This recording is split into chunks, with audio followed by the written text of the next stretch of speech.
할렐루야. 오늘 오후 찬양 예배에 오신 성도님들 주님의 이름으로 사랑하고 축복합니다. 예배를 위해서 제가 기도하겠습니다. 찬양과 영광 받기에 합당하신 아버지 하나님, 오늘 예배의 시작을 하나님께 찬양하며 나아갑니다. 오늘 가사를 묵상하며 우리의 죄를 위해 십자가에 못 박혀 죽으신 그 예수님의 사랑과 은혜를 기억하며 찬양하길 소망합니다. 오늘뿐만이 아니라 우리의 매일의 삶 속에서 그 은혜를 기억하며 예수님을 주인으로 나의 삶의 가장 우선순위로 두고 살아가는 저희 모두가 되게 하여 주시옵소서. 거룩하신 예수님의 이름으로 기도합니다. 예수를 나의 구주 삼고 같이 찬양하겠습니다.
이것이 나의 간증이요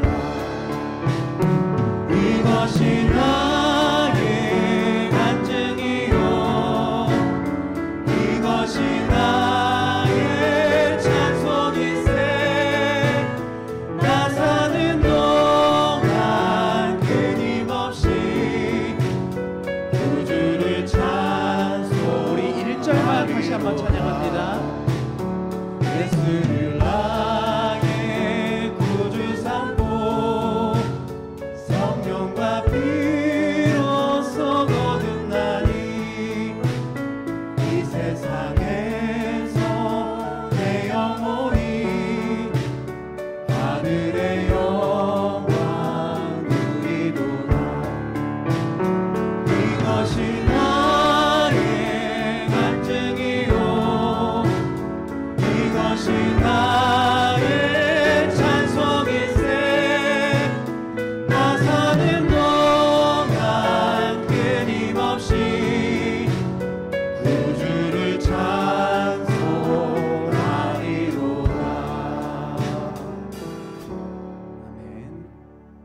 박수 치면서 찬양하세 같이 찬양하겠습니다.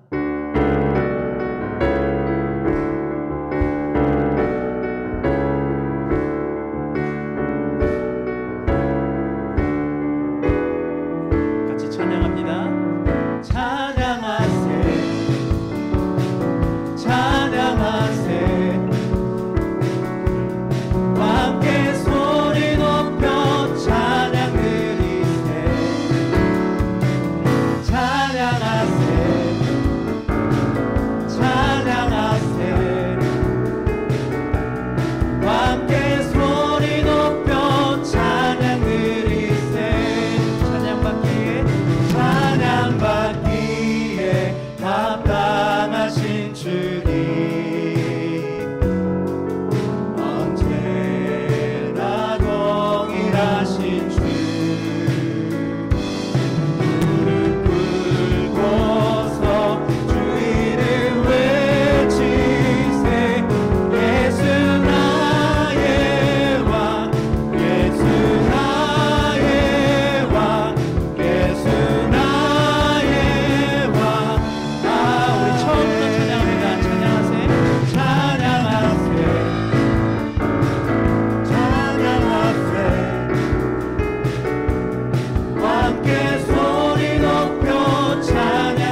십자가를 참으신 우리 같이 찬양합니다. 이 찬양 가사를 묵상하면서 예수님께서 우리의 죄를 위해 못 박히신 그 십자가의 고난을 다시 기억하길 원합니다. 찬양합니다. 십자가를 참으신 어린 양 예수, 내 죄 씻어주시고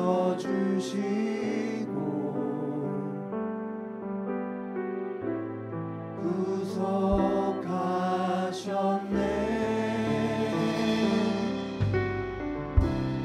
어둠을 물리치신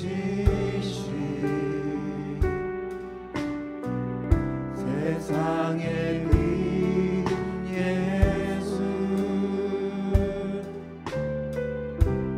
영광의 빛 비추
우리가 찬양을 통해 고백한 것처럼 예수님의 사랑을 우리가 다시 한번 기억하길 원합니다. 예수님의 그 십자가의 사랑을 기억하면서 예수님이 내 삶의 주인이시고 내 삶의 왕이 되심을 고백하는 삶을 살게 해달라고 우리 시간 주여 한번 부르짖고 기도하며 나아가겠습니다. 주여, 사랑과 은혜가 풍성하신 아버지 하나님, 예수님의 그 십자가의 사랑을 다시 한번 기억하길 원합니다. 아무런 죄 없으신 그 예수님이 우리의 죄를 위해 십자가의 고통을 겪으신 그 크신 사랑, 우리의 생각으로는 도저히 이해할 수 없는 그 크신 은혜와 사랑을 기억하기 원합니다. 그 은혜와 사랑을 기억하면서 예수님이 우리의 삶의 중심으로 모시고 예수님을 따라 예수님을 닮아가는 삶을 살아갈 수 있는 저희 모두가 되게 하여 주시옵소서. 그 사랑으로 우리가 이웃을 사랑하며 하나님을 사랑할 수 있는 저희 모두가 되게 하여 주시옵소서.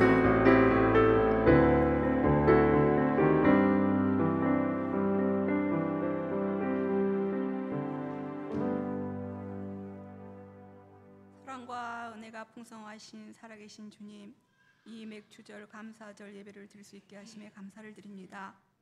예배의 시간을 통해 저희의 삶을 돌아보게 하시고 세상에 속한 삶을 오직 주님께로 마음과 시선이 옮겨지는 놀라운 역사가 일어나는 시간이 되게 하여 주시옵소서. 그리하여 저희의 삶이 변화되어 주님께서 기뻐하시는 삶을 살아가게 하시고 복음을 증거하는 증인된 모습들이 저희들 삶 속에서 나타낼 수 있기를 소망합니다. 기도와 말씀 묵상이 습관이 저희의 일상이 될 수 있도록 날마다 훈련의 노력이 필요하오니 주께서 도와주시옵소서. 주님의 경애와 긍휼이 저희의 깊은 내면 깊숙이 뿌리 내리게 도와주시오기를 원합니다.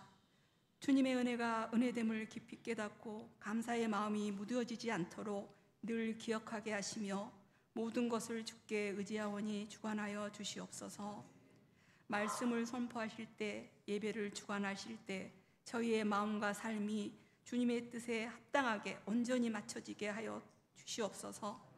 말씀 전하시는 목사님 위에 함께하여 주시고 필리핀 선교지 방문과 유치부, 초등부 여름 성경학교 일정 가운데 주님께서 동행하여 주시고 은혜가 넘치는 시간이 되게 하시며 여호와의 영광과 승리를 위해 저희가 쓰임받는 귀한 일꾼들이 되게 하여 주시기를 간절히 바라고 원합니다.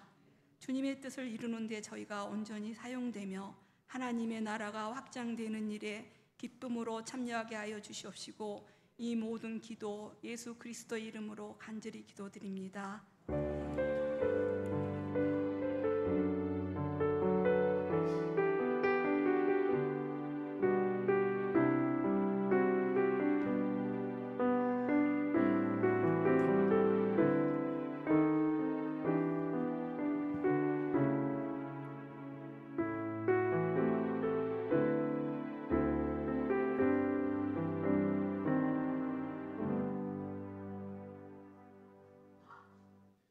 하나님의 말씀 보도록 하겠습니다. 오늘 보실 말씀 디모데후서 4장 1절부터 8절 말씀입니다. 신약 성경 346면에 있습니다.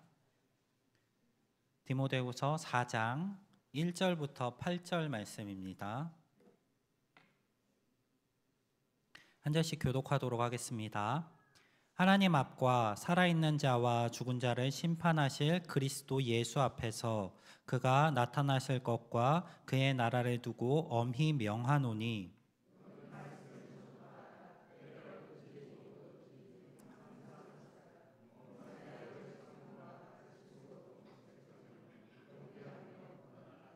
때가 이르리니 사람이 바른 교훈을 받지 아니하며 귀가 가려워서 자기의 사욕을 따를 스승을 많이 두고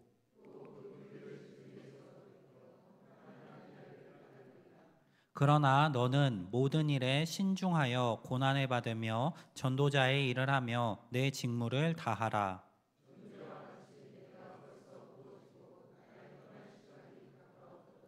나는 선한 싸움을 싸우고 나의 달려갈 길을 마치고 믿음을 지켰으니 이제 후로는 나를 위하여 의의 면류관이 예비되었으므로 주 곧 의로우신 재판장이 그날에 내게 주실 것이며 내게만 아니라 주의 나타나심을 사모하는 모든 자에게 노니라. 아멘. 네, 나눔 목장 및 빛과 소금 목장 나오셔서 특송하시겠습니다.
기도하겠습니다.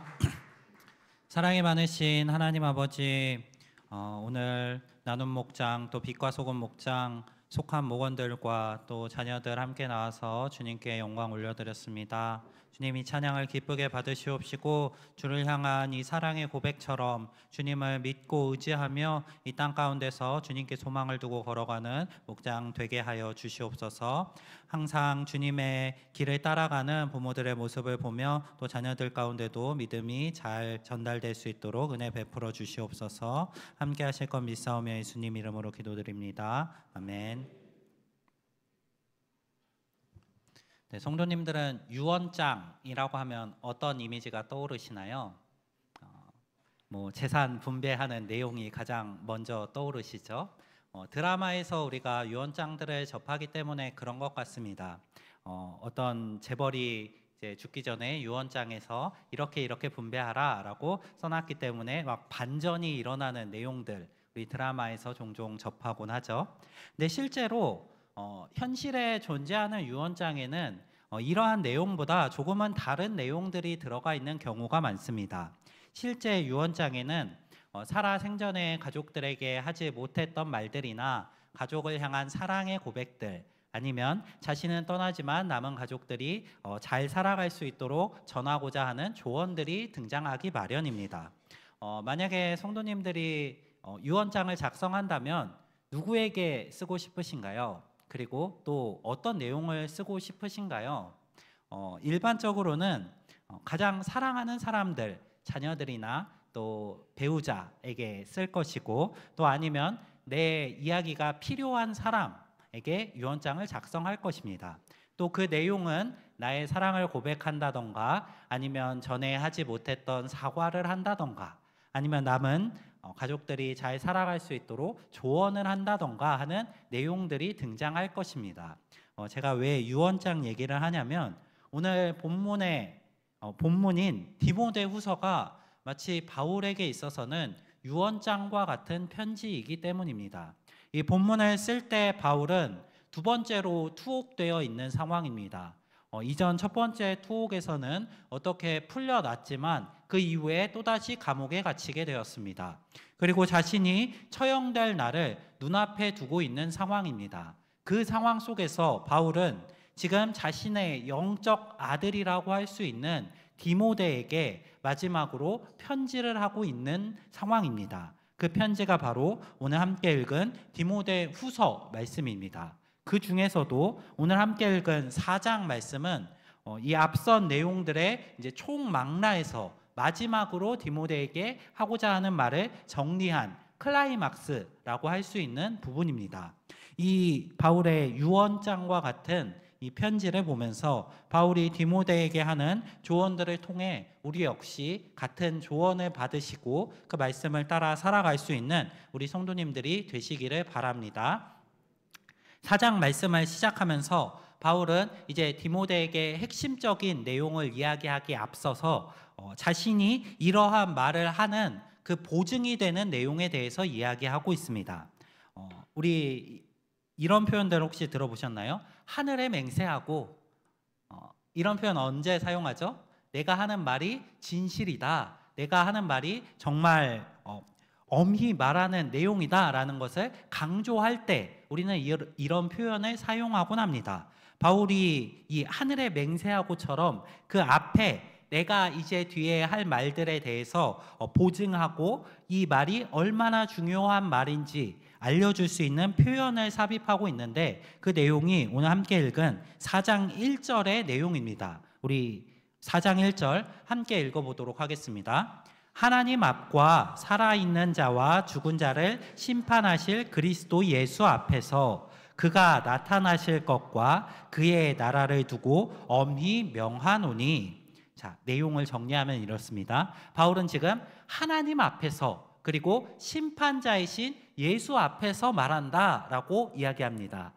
일반적으로 그냥 사람에게 말하는 것처럼 이야기하는 것이 아니라 이 말을 듣고 계실 하나님 앞에서 그리고 예수님 앞에서 이 말을 하고 있다라고 설명하고 있는 것입니다. 그리고 그에 이어서 그가 나타나실 것, 예수님께서 재림하실 것과 또 그의 나라, 예수의 나라, 하나님의 나라를 두고 엄히 명한다라고 이야기합니다. 결국 바울이 말하는 것은 자신이 그냥 말하는 것이 아니라 하나님 앞에서 그리고 예수님 앞에서 말하는 것처럼, 그리고 자신이 믿는 바 예수님께서 다시 오실 그 믿음과 소망, 진리를 두고 이제 그것을 보증으로 해서 디모데에게 말하고 있다라고 하는 것입니다.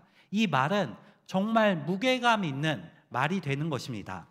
바울은 이 자신의 말에 대한 보증을 이야기한 이후에 디모데에게 엄히 명령하고 있습니다. 그 명령의 내용은 2절에서는 먼저 말씀을 전파하라는 것입니다. 말씀을 전파하는데 뒤에 수식어가 등장합니다. 때를 얻든지 못 얻든지, 때를 얻든지 못 얻든지 하면 결국에는 항상 언제나 상황이 되든지 상황이 되지 않든지 주의 말씀을 전하라라고 명령하는 것입니다. 그리고 두 번째 수식은 범사의 오래 참음과 가르침으로, 바울은 결국 상황적인 것, 때를 얻었는지 못 얻었는지 그것도 신경 쓰지 말고 범사에 항상 오래 참으며 그 가르침을 가지고 말씀을 전파하는 삶을 살아라라고 명령하고 있는 것입니다. 우리는 말씀을 전파하라는 동일한 사명을 받았습니다. 우리가 받은 이 사명은 때를 얻든지 못 얻든지 항상 전해야 하는 사명입니다. 그리고 오래 참으면서 주의 말씀과 가르침을 가지고 끈기 있게 전해야 하는 사명입니다. 우리 성도님들이 이 바울의 명령처럼 말씀을 전파하시는 분들이 되시기를 소망합니다. 상황이나 시기 이런 것들로 핑계치 마시고 항상 범사에 오래 참음으로 주의 말씀을 전하시는 분들이 되시기를 바랍니다. 또 두 번째 명령은 이것입니다. 모든 일에 신중하여 고난을 받으며 전도자의 일 그리고 내 직무를 다하라는 것입니다. 바울은 5절에서 다시 한번 이렇게 명령하고 있습니다. 모든 일에 신중하여서 고난을 당하는 것, 그리고 전도자의 일, 말씀을 전하는 일을 감당하는 것, 그리고 너의 직무, 하나님께서 너에게 맡기신 일을 최선을 다해서 감당하는 것을 명령하고 있습니다. 고난을 당하는 것 쉽지 않습니다. 전도하는 것, 복음을 전하는 것 쉽지 않습니다. 또 주님께서 맡겨주신 일을 감당하는 건 역시 쉽지 않습니다. 그럼에도 불구하고 바울은 이러한 명령을 하고 있습니다. 교회를 오래 다니고 또 말씀을 자주 듣는 우리의 입장에서는 쉽지는 않지만 당연히 우리가 해야 하는 것처럼 인식되지만 바울은 그럼에도 불구하고 굳이 이러한 명령을 디모데에게 다시 하고 있습니다. 왜 그럴까요? 명령하지 않으면 그렇게 하기 쉽지 않기 때문입니다. 그리고 또 세상이 다른 것들을 하라고 가르치고 있기 때문입니다. 바울은 3절과 4절에서 세상의 모습에 대해서 설명합니다. 이 바울의 설명을 보면 바울이 명령한 것과 정반대되는 모습을 가진 것이 세상인 것을 알 수 있습니다. 바울은 세상의 모습을 이렇게 설명하고 있습니다. 바른 교훈을 받지 않는다. 그리고 귀가 가려워서 자기 사욕을 따를 스승을 많이 두었다. 자, 우리 일반적으로 스승은 어떤 스승을 두나요? 나를 가르치고 나를 변화시킬 스승을 두는데 세상은 그런 스승을 두지 않습니다. 나의 귀에 좋은 소리를 하는 스승, 나의 사욕을 따르는 스승들을 둡니다. 그리고 내가 좋은 것들을 가르치는 그 스승들의 말을 따라 세상에서 여전히 사욕을 따라 살아갑니다. 또 이어서 진리를 따르지 않고 허탄한 길을 따른다고 이야기합니다. 세상이 살아가는 방식이 앞서 바울이 설명했던 그 삶의 방식과 너무나 다릅니다. 바울은 말씀을 전파하며 진리를 따르라고 가르치는데 세상은 바른 교훈, 진리를 따르지 않고 오히려 그것을 떠나서 허탄한 길을 따르고 있습니다. 바울은 고난당하고 전도자로서 살고 직무를 다하라고 가르치는데 세상은 자기 사욕을 따르라고 가르칩니다. 자기 사욕을 따를 스승들을 두고 그 스승을 따라 살아가라고 가르치는 것이 세상입니다. 우리 성도님들은 어떠한 길을 가시기를 원하시나요? 고난, 힘든 일을 열심히 감당하는 바울이 명령한 길을 가기 원하시나요? 아니면 내가 원하는 것에 욕심을 두고 그것들을 누리는 삶을 살기를 원하시나요? 일반적으로 세상에서 이 두 길이 있다고 말하고 선택하라고 한다면 많은 사람들은 편한 길, 쉬운 길, 내가 좋은 길, 즐거운 길을 택할 것입니다. 하지만 우리는 이 길이 아니라 고난의 길, 힘든 길, 주의 일을 감당하는 길을 택하며 살아가야 합니다. 왜냐하면 바울이 지금 말하는 것이 힘든 길과 편한 길을 나눠서 얘기하는 것이 아니기 때문입니다. 우리 눈에는 이 힘든 길과 쉬운 길이 도드라져 보이지만 바울이 결국 말하고자 하는 것은 진리를 따르는 길과 사욕을 따르는 길에 대해서 나눠서 이야기하고 있는 것입니다. 진리를 따르는 길이 힘든 경우가 많고 사욕을 따르는 길이 쉽고 편한 경우가 많기 때문에 우리는 그렇게 받아들이지만 핵심은 진리를 따르는 길을 살아야 하고 허탄한 길을 따라가지 말아야 한다는 것입니다. 왜냐하면 이 길이 진리를 따르는 그 길이 합당한 길이고 또 하나님이 기뻐하시는 길이며 우리의 소망을 이룰 수 있는 길이기 때문입니다. 오늘 바울의 명령을 기억하시기를 바랍니다.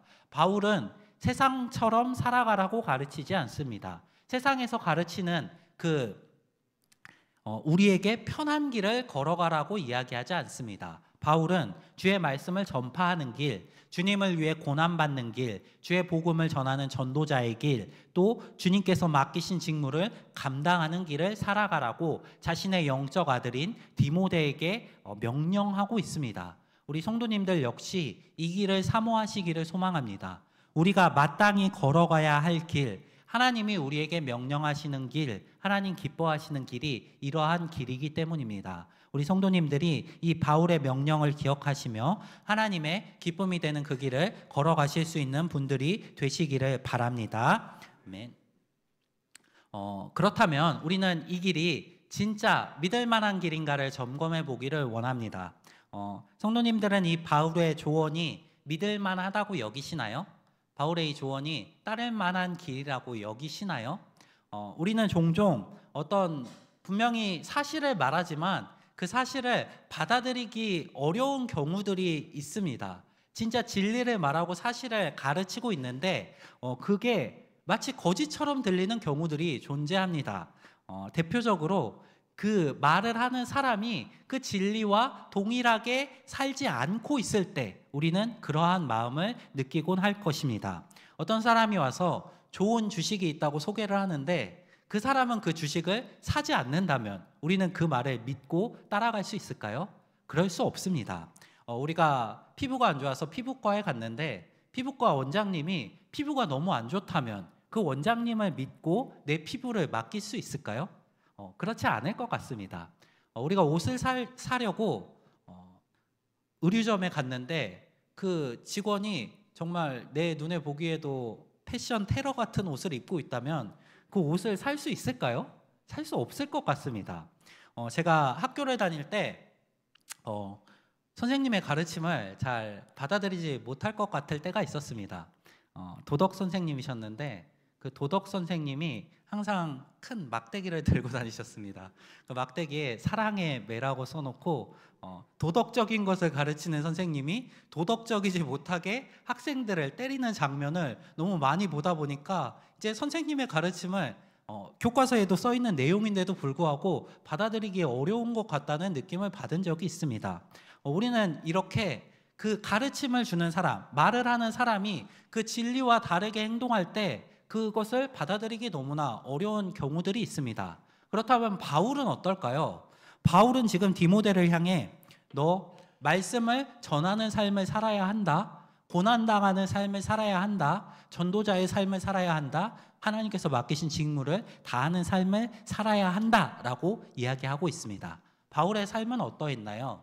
이 바울의 가르침과 합당한 삶이었나요? 네, 우리가 사도행전을 통해서 보는 바, 또 다른 바울의 편지들을 통해서 보는 바는 바울은 자신의 가르침과 동일한 삶을 살았습니다. 그 가르침을 완전히 그 삶을 통해서 이미 가르쳐주고 있는 사람이 바로 바울이었습니다. 바울은 세상이 가르치는 것과 다르게 그들이 가르치는 허망한 길을 버리라고 디모데에게 이야기합니다. 바울이 바로 그러한 삶을 살았습니다. 바울은 고난일지라도 진리를 따라 살아가는 하나님의 말씀을 따라 사는 삶을 살라고 디모데에게 명령합니다. 바울이 바로 그러한 삶을 살았습니다. 바울은 예수를 알기 이전에는 세상의 것을 쫓는 사람이었습니다. 바울은 가장 세상적으로 뛰어난 삶을 살았던 사람입니다. 그 지역에서 가장 알아주는 선생님의 제자로서 배웠고, 또 종교적으로도 가장 모범이 되는 그 바리새파에 들어가서 많은 사람들 앞에서 자신이 사는 행위를 통해서 의를 드러내고 높임을 받는 삶을 살았습니다. 하지만 이후에 예수님을 만나고 난 이후에 바울이 말하는 것은 그 모든 것이 배설물과 같다라는 것입니다. 이전에 세상의 영광을 놓고 그 영광을 위해 살았던 삶은 배설물과 같은 삶이라고 말합니다. 바울은 그리고 그 모든 것들을 포기하고 고난에 처하며 예수 그리스도의 복음을 전하기 위해 그 전도자의 직무를 감당하기 위해 그 모든 것들을 버리는 본을 보여주었습니다. 바울은 디모데에게 자신의 삶을 통해서 보여주었던 것과 같은 조언을 하고 있기 때문에 우리는 이 바울의 조언이 믿을만하고 이 조언이 받아들일만하다라고 평가할 수 있을 것 같습니다. 바울은 이어서 자신의 삶에 대해서 다시 한번 이야기합니다. 바울은 6절에서 자신의 삶을 전제와 같이 부어졌다라고 이야기합니다. 전제가 무엇인지 혹시 성도님들 알고 계신가요? 네, 레위기에 나오는 제사의 일종입니다. 뒤에 이어질 제사의 앞 전자를 써서 그 제사에 앞서 먼저 곡식들을 태우면서 하나님께 영광을 올려드리는 제사가 바로 전제입니다. 바울은 자신의 삶을 마치 이 다른 진짜 주가 되는 제사에 앞서 태워지는 제사, 전제와 같다라고 이야기합니다.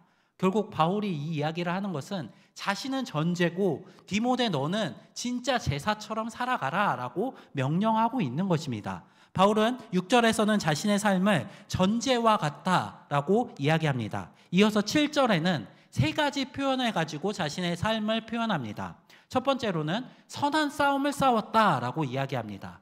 선한 싸움이 뭘까요? 선한 싸움, 말이 되는 말인가요? 싸움이 어떻게 선할 수 있을까요?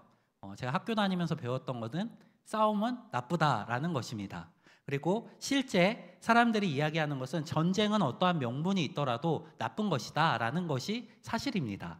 그런데 성경은 이 앞뒤가 맞지 않는 단어를 이어서 배열하고 있습니다. 싸움은 싸움인데 선한 싸움이 있다라고 하는 것입니다. 착한 도둑 말 되나요? 착한 도둑, 그리고 착한 살인자 말이 되나요? 말이 안 되는 것 같죠? 근데 이게 말이 되는 경우들이 있습니다. 우리 조선시대 후기의 의적들, 물론 방식은 나쁩니다. 하지만 그 목적은 선한 것을 이루기 위한 것입니다. 그리고 착한 살인자, 나라를 위해 사명을 가지고 싸우는 사람들, 어찌 보면 맞는 말이 되기도 합니다. 이 선한 싸움 역시 역설적인 표현입니다. 앞뒤가 맞지 않는 것 같지만 그 실제로는 의미를 담고 있는 표현입니다. 이 선한 싸움이라는 표현을 이해하기 위해서 바울이 말하는 우리의 싸움이 무엇인가를 먼저 돌아보려고 합니다. 우리의 싸움은 두 가지 측면이 있습니다. 먼저 첫 번째는 세상과의 싸움입니다. 에베소서 6장 12절에서 우리의 싸움에 대해서 이렇게 표현합니다. 우리의 싸움은 씨름인데 싸움입니다. 우리의 싸움은 혈과 육을 상대하는 것이 아니요 통치자들과 이 어둠의 세상 주관자들과 하늘에 있는 악의 영들을 상대함이라. 우리의 싸움은 세상을 향한 싸움입니다. 세상을 지배하고 있는 악한 세력들, 세상에서 가르치고 있는 그 허망한 것들과의 싸움입니다. 앞서 바울이 디모데에게 명령한 것과 같이 이 허망을 쫓는 세상 가운데서 주의 말씀을 지키며 살아가는 것, 그것이 바로 우리의 싸움입니다. 그렇기 때문에 이것은 선한 싸움입니다. 하나님의 말씀이 바로 선이기 때문에, 세상이 악을 가리키고 있기 때문에 우리는 하나님의 말씀을 따라 살아가는 그 싸움을 감당할 때 우리의 삶은 선한 싸움이 될 것입니다. 우리의 싸움의 두 번째 측면은 우리 자신과의 싸움입니다. 선을 행하려는, 하나님의 말씀을 행하려는 나와 하나님의 법을 따르려는 나와 악이 함께 있기 때문에 우리는 이 싸움을 해 나가야 합니다. 로마서 7장 21절에 이렇게 기록하고 있습니다. 그러므로 내가 한 법을 깨달았노니 곧 선을 행하기 원하는 나에게 악이 함께 있는 것이로다. 우리는 선을 행하고 하나님의 말씀을 따라 살아가려고 할 때 세상으로부터도 저항을 받습니다. 세상의 다른 가르침들이 우리를 유혹하고 시험할 때가 있습니다. 하지만 동시에 우리의 안에 있는 악을 통해서도 유혹을 받고 시험을 당합니다. 우리는 세상과도 싸우고 우리 안에 있는 것과도 싸우며 살아가고 있습니다. 이것이 바로 바울이 말하는 선한 싸움입니다. 선함을 기준으로, 하나님의 말씀을 기준으로 살아가는 싸움. 그렇기 때문에 우리의 싸움은 선한 싸움입니다. 네, 말씀 내려주셔도 됩니다. 우리는 이 선한 싸움을 살아가야 합니다. 우리 성도님들이 이러한 선한 싸움, 하나님의 말씀을 따라 살아가는 이 싸움의 길을 기쁨으로 감당하며 걸어가시는 분들이 되시기를 바랍니다. 이 싸움이 힘들 수 있습니다. 우리의 능력으로 감당할 수 없는 것처럼 느껴질 수 있습니다. 하지만 중요한 것은 우리가 이 싸움을 싸우려 한다면 그 싸움에는 승리가 보장되어 있다는 것입니다. 구약의 이스라엘이 가나안 땅을 정복하는 과정을 보면 성경이 말하고자 하는 바는 이스라엘 백성이 잘 싸워서 승리했다는 것이 아닙니다. 이스라엘 백성은 싸울 만한 사람이 아니고 능력도 없는 사람이었음에도 불구하고 하나님께서 그들이 승리하도록 만드셨다는 것입니다. 우리의 싸움의 결과 역시 마찬가지입니다. 우리가 싸우려고만 한다면, 우리가 하나님의 말씀대로 살아가려고만 한다면 우리는 이 싸움에 승리할 수 있습니다. 왜냐하면 하나님께서 명령하신 일이고 하나님께서 그 싸움을 감당할 능력을 주실 것이기 때문입니다. 그러한 하나님을 믿으시며 이 땅에서 선한 싸움을 싸우는 것을 멈추지 마시는 우리 성도님들이 되시기를 바랍니다. 바울이 자신의 삶을 표현하는 두 번째 표현은 달려갈 길을 마쳤다는 것입니다. 바울은 자신의 인생을 마치 달리기 경주와 같이 비유하고 있습니다. 우리 종종 세상에서도 이러한 비유를 사용하는 것 같습니다. 인생은 마라톤이다 라는 말 들어본 적 있으시죠? 이 이야기는 인생은 장거리 경주니까 순간순간에 일희일비하지 말고 항상 포기하지 말고 열심을 다해 살아가라라는 교훈을 주는 말입니다. 달리기 경기에 있어서 가장 중요한 것이 무엇일까요? 선수가 얼마나 체력이 있는가? 얼마나 빨리 뛸 수 있는가? 물론 이런 것도 중요하지만 가장 중요한 것은 어디로 뛰어가는가입니다. 어느 길로 달리고 있는가? 올바른 길로 달리고 있는지가 가장 중요합니다. 바울은 앞서 디모데에게 나는 선한 싸움을 싸웠다라고 이야기합니다. 바울의 인생은 선한 싸움을 싸우는 길입니다. 그리고 바울은 그 길을 지금 달려가고 있고 이제 그 달려갈 길을 마쳤다라고 이야기합니다. 바울은 자신의 삶을 디모데에게 조언한 방식, 곧 진리를 따르는 길, 선한 싸움을 싸우는 길로 달려갔고 이제 그 길을 마쳤다라고 이야기하고 있습니다. 우리 성도님들 역시 동일한 달리는 과정 가운데 있으십니다. 그 과정 가운데서 포기하지 마시는 성도님들이 되시기를 바랍니다. 혹시 마라톤 해보셨나요? 네, 안 해보신 분들 많으시죠? 마라톤을 하면은 언제 제일 포기하고 싶은 마음이 들 것 같으신가요? 우리 생각에는 가장 체력이 떨어진 마지막쯤에 와서 가장 포기하고 싶을 것 같은데 선수들이 하는 이야기는 오히려 다릅니다. 어떤 마라톤 선수의 인터뷰를 봤는데 가장 포기하고 싶은 순간은 오히려 마지막이 아니라 처음이나 중간이라고 합니다.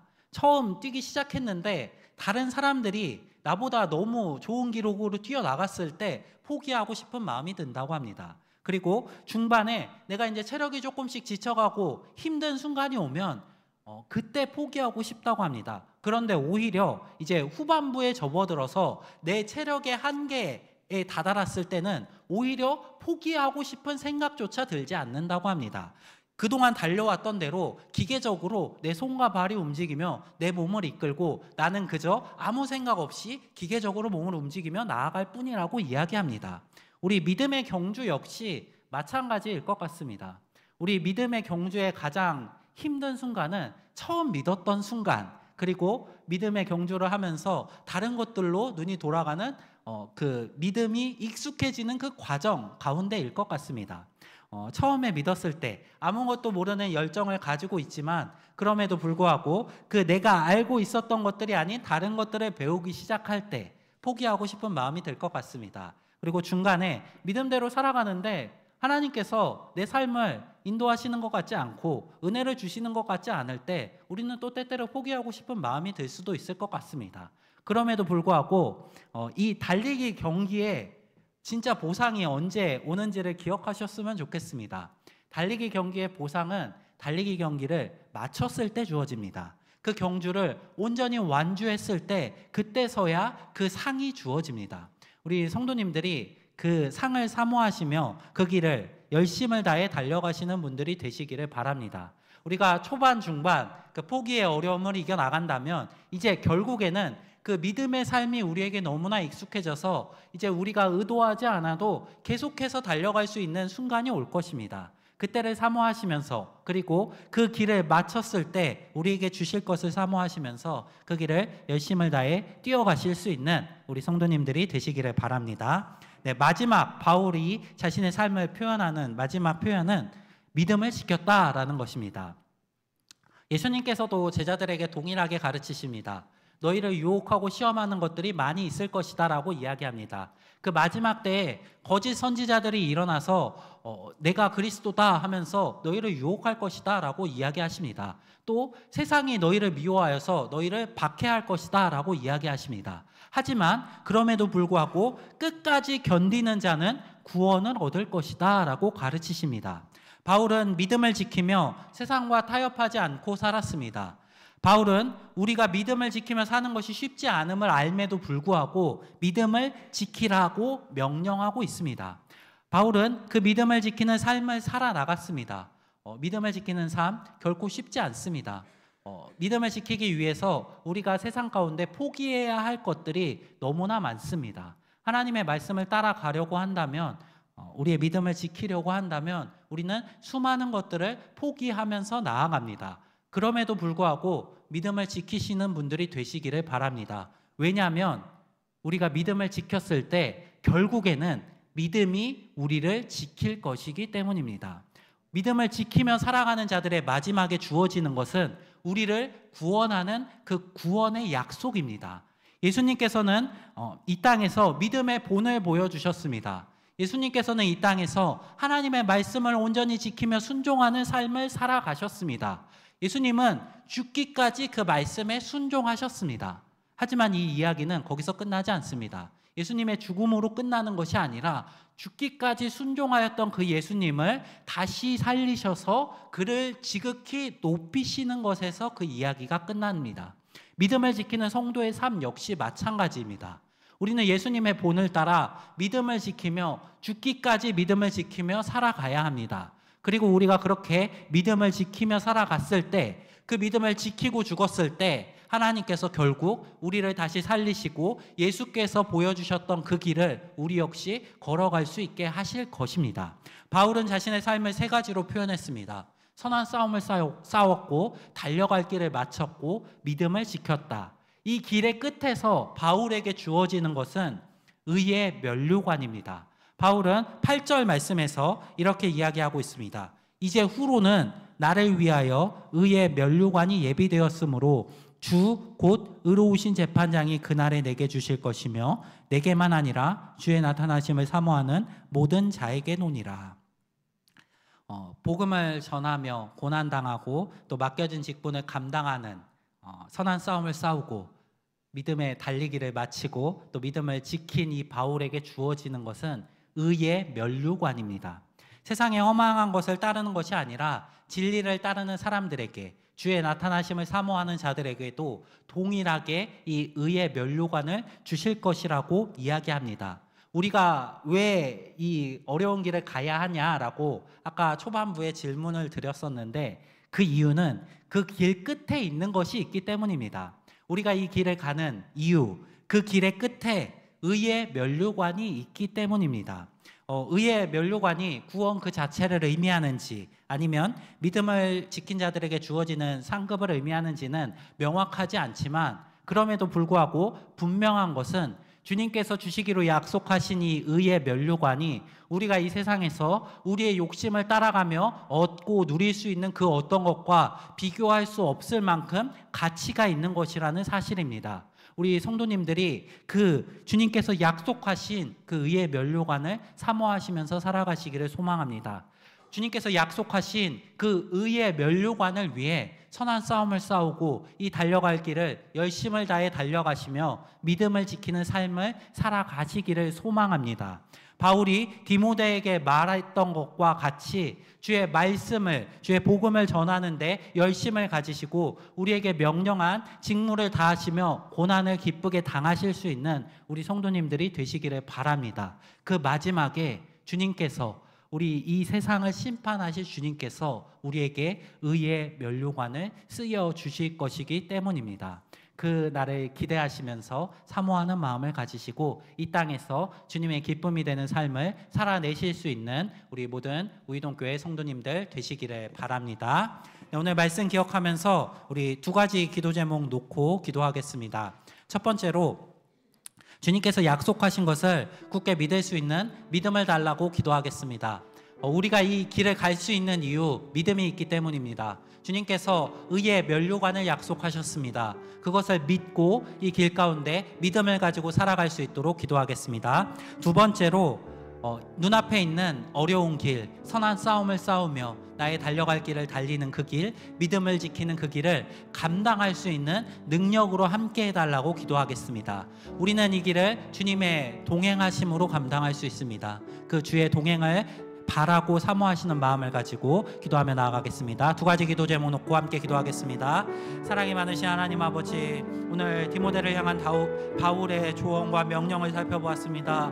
주님, 그 명령을 우리 역시 따라 걸어갈 수 있게 하시옵소서. 주님께서 약속하신 그 의의 면류관을 사모하며 주님의 나타나심을 사모하며 그 길을 걸어갈 수 있도록 인도하여 주시옵소서. 예수님께서 본을 보이셨던 대로, 또 바울이 본을 보이며 걸어갔던 그대로 우리 역시 그 길을 기쁨으로 걸어가기 원합니다. 그 길 끝에 주님께서 약속하신 의의 면류관이 있다는 것을 기억하며 이 땅에서의 우리의 사욕을 중요시하는 것이 아니라 주님의 명령을 중요시하며 그 명령에 순종하며 걸어갈 수 있는 우리 모든 우이동교회 성도들 되게 하시옵소서. 우리의 능력으로 온전히 감당할 수 없사오니 그 길 가운데 주의 성령으로 동행하시옵시고 우리의 부족함으로 인하여서 낙심하고 넘어지지 않을 수 있도록 보호하여 주시옵시고 그 길 가운데 능력으로서 주의 동행하심으로 인도하여 주시옵소서. 항상 우리 가운데 함께 계시는 예수님.